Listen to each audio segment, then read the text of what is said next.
Shalom semuanya. Tema Natal kita tahun 2022 adalah Yesus pembawa pengharapan baru.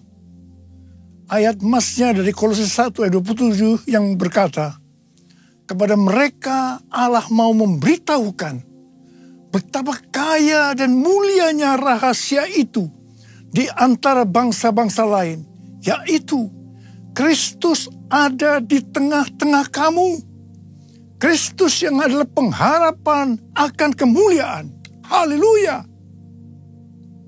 Sesuai dengan Lukas 2 ayat 8 sampai 12. Ketika gembala-gembala yang tinggal di padang menjaga kawanan ternak mereka di malam hari, tiba-tiba berdiri seorang malaikat Tuhan dekat mereka, dan kemuliaan Tuhan bersinar meliputi mereka, dan mereka sangat ketakutan. Lalu kata malaikat itu kepada mereka, jangan takut, sebab sesungguhnya aku memberitakan kepadamu kesukaan besar untuk seluruh bangsa. Hari ini telah lahir bagimu juru selamat, yaitu Kristus Tuhan di kota Daud. Dan inilah tandanya bagimu, kamu akan menjumpai seorang bayi dibungkus dengan lampin dan terbaring di atas palungan. Kelahiran Yesus Kristus sebagai juru selamat yang berarti lahirnya sang pembawa pengharapan baru bagi dunia akan memberikan kesukaan besar bagi seluruh bangsa. Alkitab berkata, semua orang telah berbuat dosa. Semua orang telah berbuat dosa dan telah kehilangan kemuliaan Allah. Upah dosa ialah maut, mati, tempatnya di neraka. Neraka adalah tempat yang sangat mengerikan. Jangan sampai masuk neraka. Yesus Kristus lahir ke dalam dunia ini sebagai juru selamat yang bisa diartikan pembawa pengharapan baru untuk menyelamatkan manusia dari hukuman kekal selama-lamanya di neraka.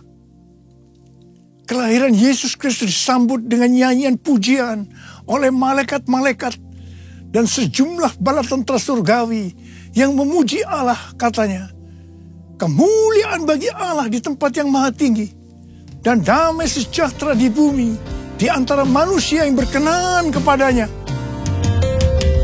Kemuliaan bagi Allah di tempat yang maha tinggi, damai sejahtera di bumi di antara semua umat manusia yang berkenan padanya. Kemuliaan bagi Allah di tempat yang maha tinggi, damai sejahtera di bumi di antara semua umat manusia yang berkenan padanya. Di antara semua umat manusia yang berkenan padanya.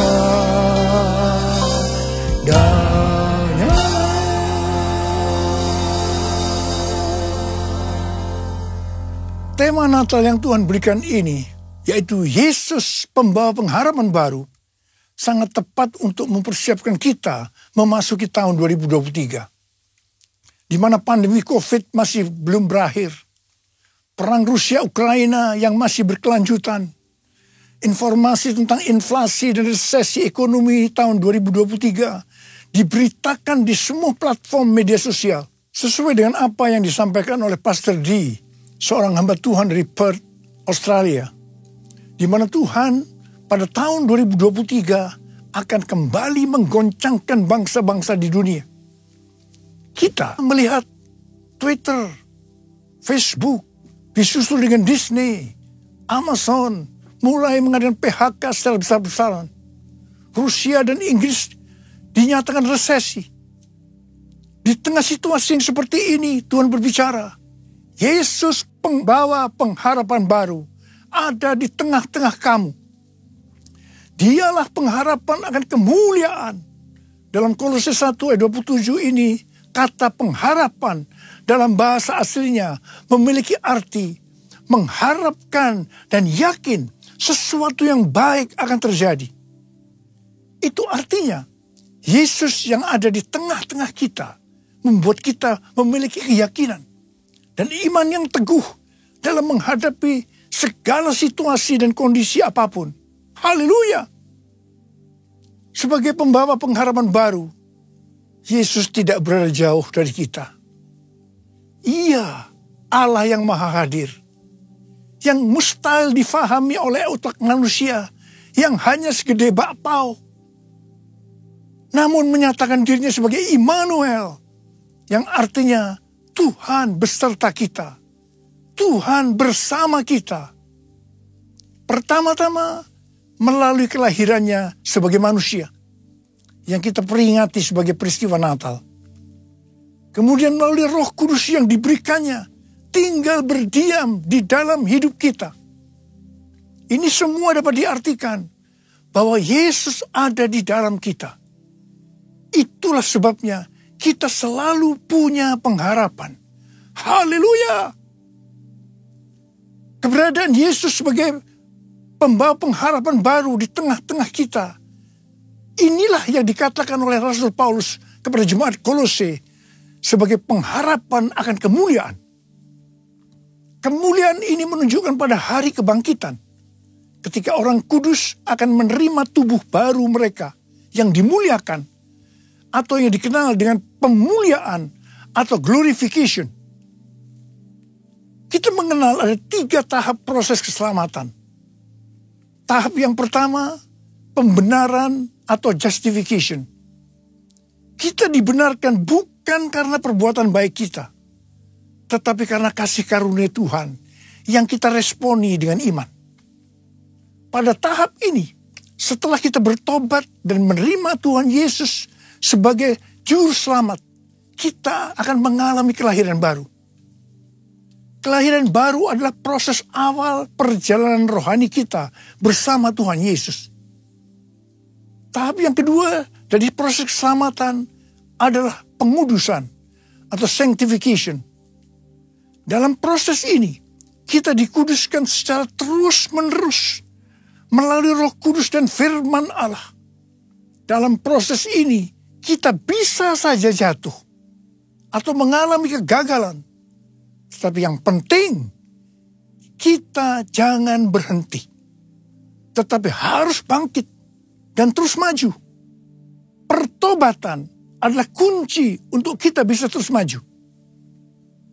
Goal dari proses pengudusan ini adalah menjadikan kita menjadi serupa dengan gambarnya.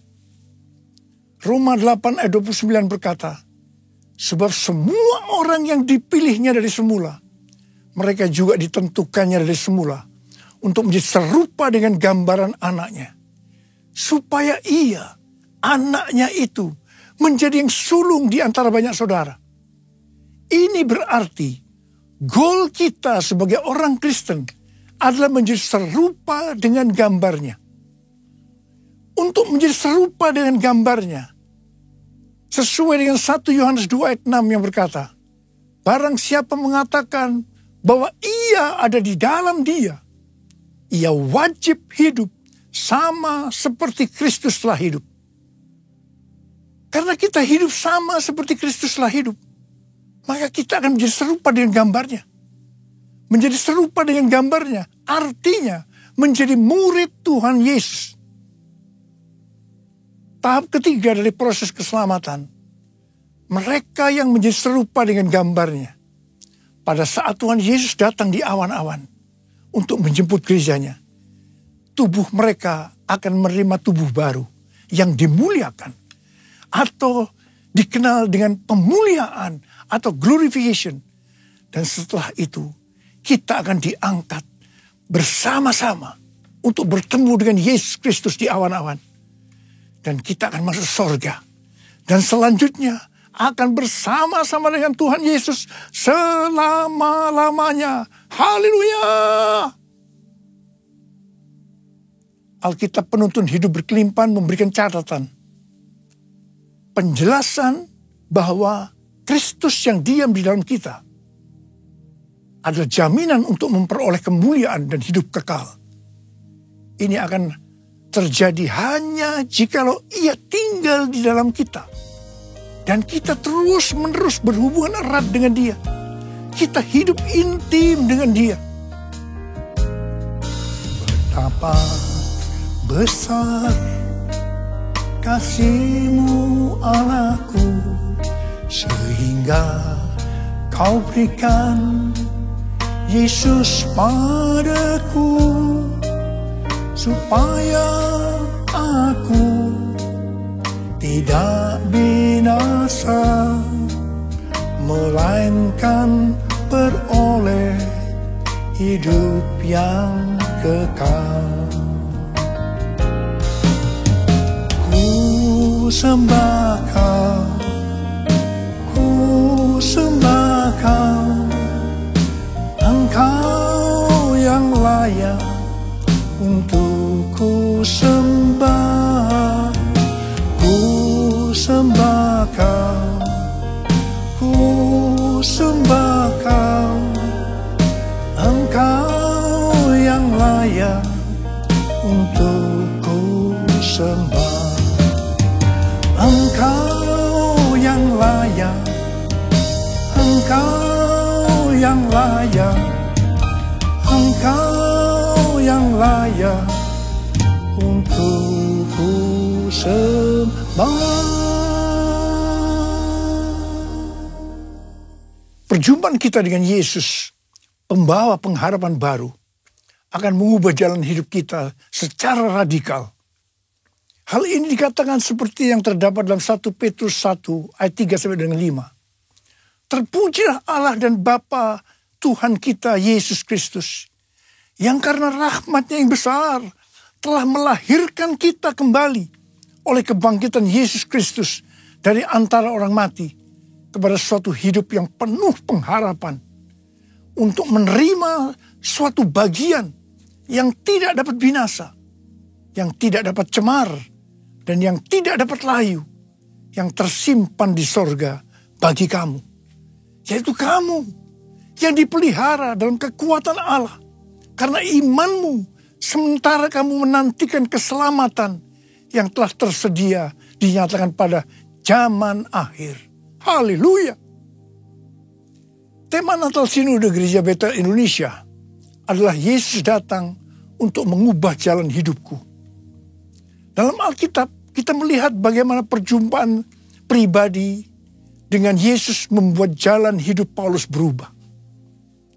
Pada waktu Paulus dalam perjalanan menuju Damsyik, dengan semangat yang menyala-nyala untuk mengancam dan membunuh murid-murid Tuhan, untuk menangkapi mereka dan membawanya ke Yerusalem, di sana justru jalan hidupnya berubah secara radikal.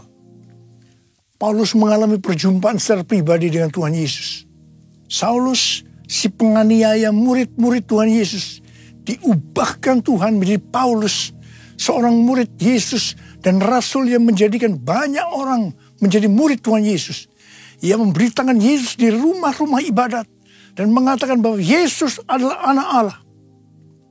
Perjumpaan kita secara pribadi dengan Yesus, pembawa pengharapan baru, juga harus mengubahkan kita menjadi murid Tuhan Yesus.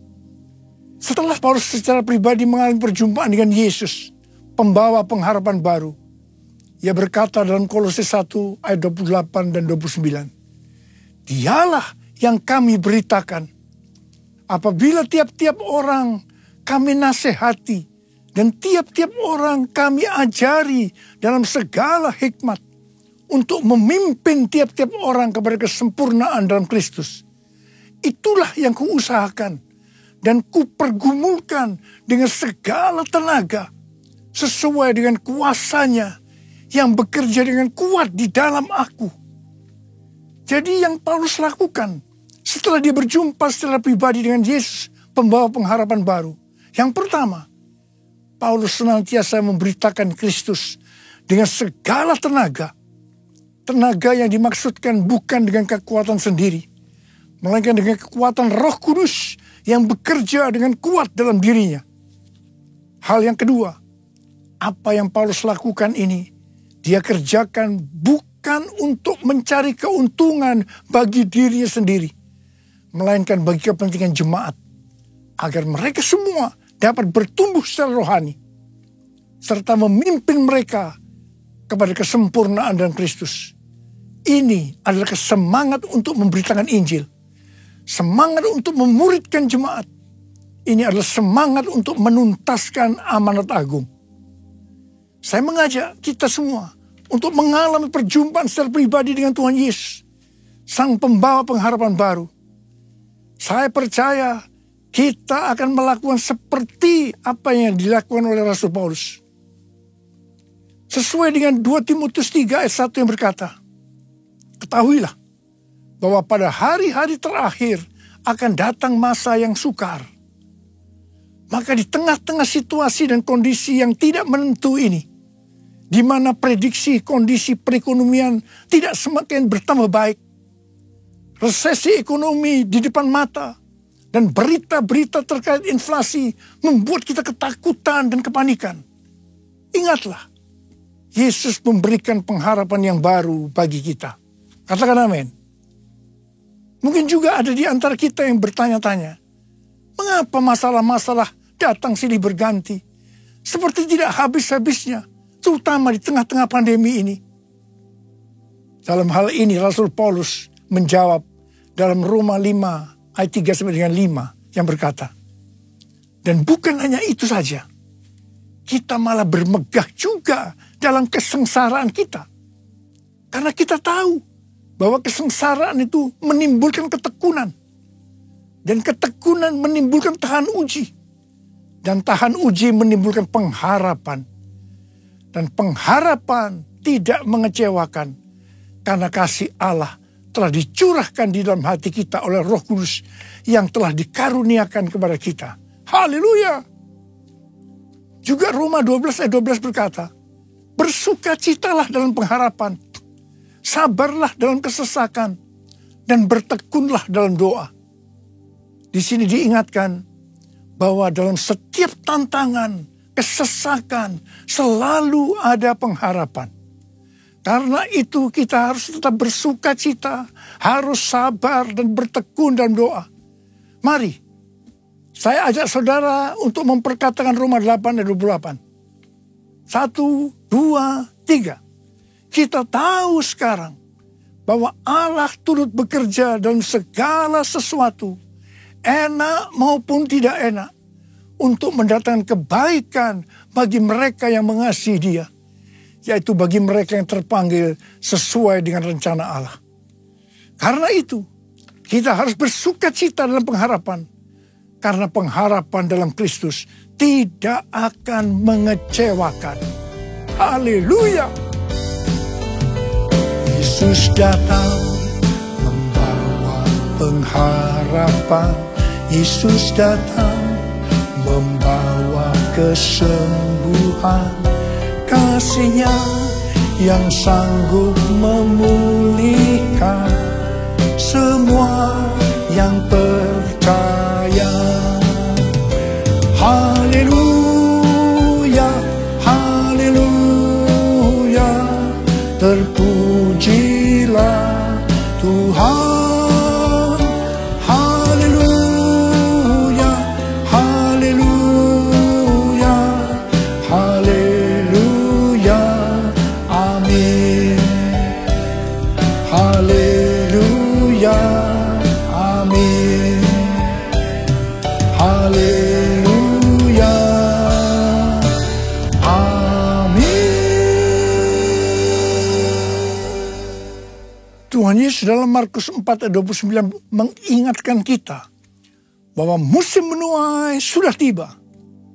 Musim menuai sudah tiba. Api Roh Kudus yang dahsyat dari Pentakosta ketiga sudah dicurahkan. Saya mengajak agar kita semua untuk percaya dan terus berharap kepada Tuhan. Tuhan sedang membersihkan gerejanya. Dosa-dosa yang tersembunyi sedang dibuka. Tuhan mau gereja Tuhan menjadi kudus Sehingga kebangunan rohani dan penuaian jiwa yang terbesar dan yang terakhir terjadi. Kedatangan Tuhan Yesus untuk kedua kalinya sudah sangat-sangat dekat. Waktunya sudah sangat-sangat singkat. Salah satu tanda kedatangan Tuhan Yesus adalah kalau amanat agung selesai. Tuhan mengingatkan bahwa tugas utama kita adalah menyelesaikan amanat agung. Kita harus memuridkan. Perlu diingat bahwa yang bisa memuridkan adalah murid. Karena itu kita semua harus menjadi murid Tuhan Yesus. Sesuai dengan 1 Yohanes 2 ayat 6. Bahwa murid Tuhan Yesus adalah mereka yang hidupnya sama seperti Kristus telah hidup. Karena hidup sama seperti Kristus telah hidup, maka kita akan menjadi serupa dengan gambarnya. Sekali lagi, saya ingatkan bahwa goal kita sebagai orang Kristen adalah menjadi serupa dengan gambarnya. Menjadi orang yang mempunyai sifat yang serupa dengan Kristus.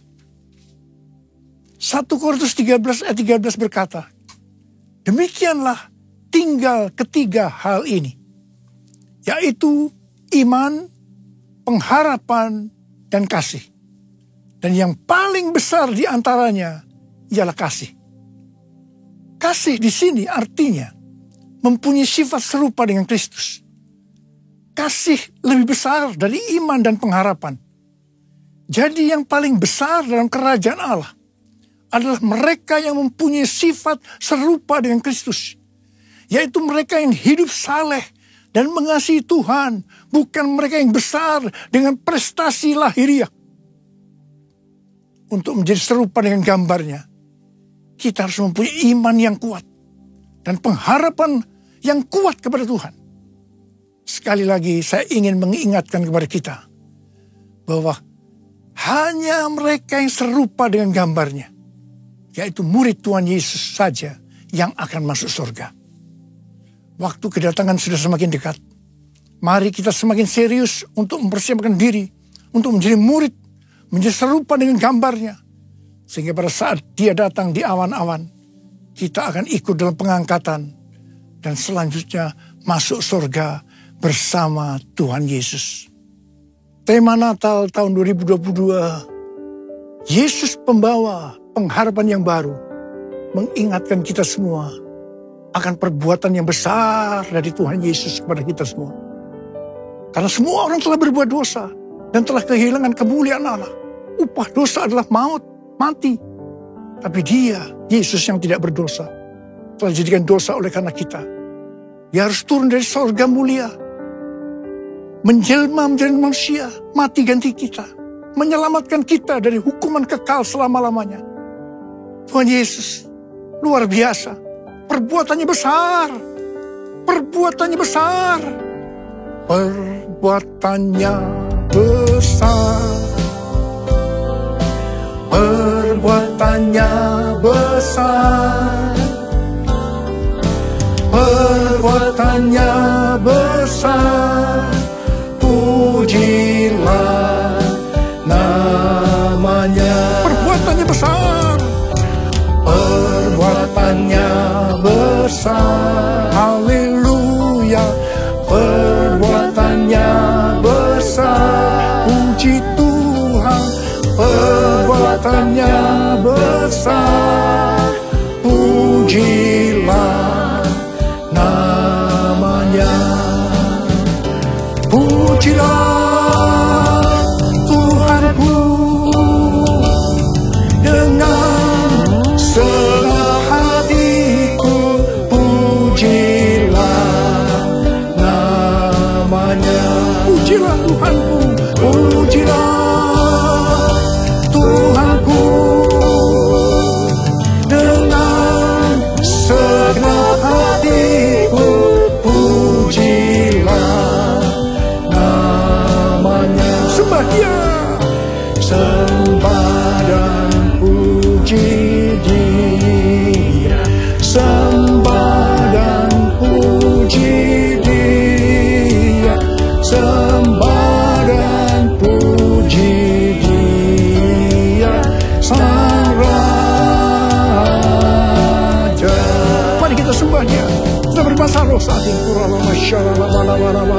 Berbahasa roh, berbahasa roh. Sembah Dia, sembah Dia. Oh Tuhan terima kasih, Tuhan terima kasih, Tuhan terima kasih. Oh Tuhan, sembah dan puji Dia, sembah dan puji Dia, sembah dan puji Dia Sang Raja, sembah dan puji Dia Sang Raja.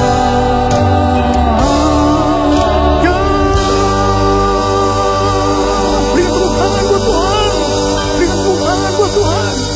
Papa terima kasih, Papa terima kasih. Berkati semua anak-anak-Mu, urapi mereka Tuhan. Akan memasuki tahun 2023, pengurapan Tuhan turun atasmu. Terima pengurapan Tuhan, terima. Sembuh dalam nama Yesus, sembuh dalam nama Yesus. Dipulihkan dalam nama Yesus, pulihkan. Terima kasih. Bapa Engkau baik, Tuhan Yesus baik, Tuhan Yesus Engkau baik. Terima kasih.